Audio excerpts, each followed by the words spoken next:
There's a question I think about every day. When my kids talk about their father, what will they say?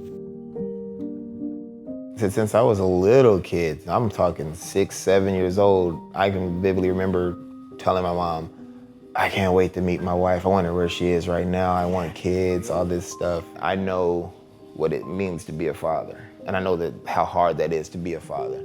Then I look at my father and he didn't have a good example of what a father was. So he's just trying to figure it out.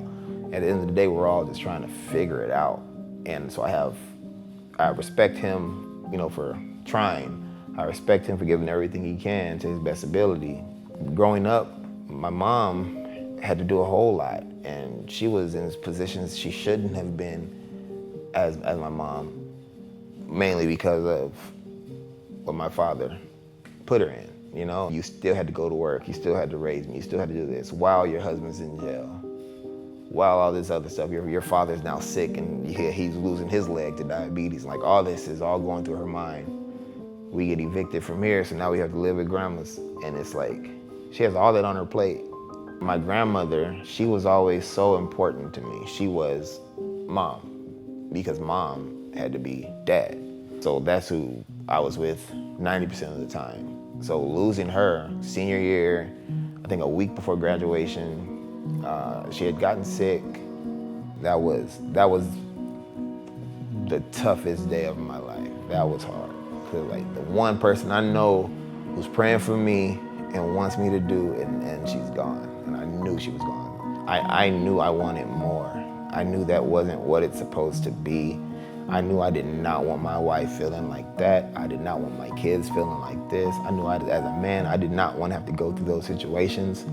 And I look at the kids now who I talk to, and we're like, man, how do we get them to want more?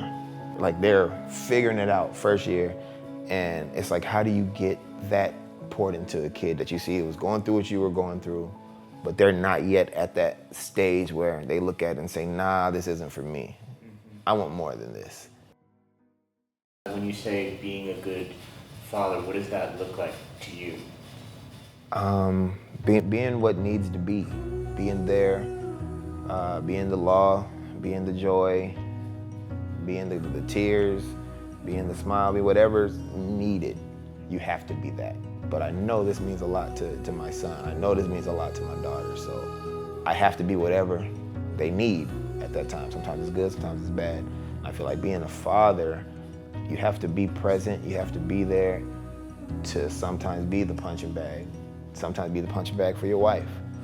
Sometimes be the punching bag for yourself, because you're seeing stuff that you didn't like about your father. Now you notice, oh dang, I'm kind of doing that, and it's a crazy journey to navigate, but I want to navigate it. I want my kids to tell their kids or their friends about their father, and they know for a fact that he did everything that he could for us, and all he wanted was us happy, and that's what makes me happy.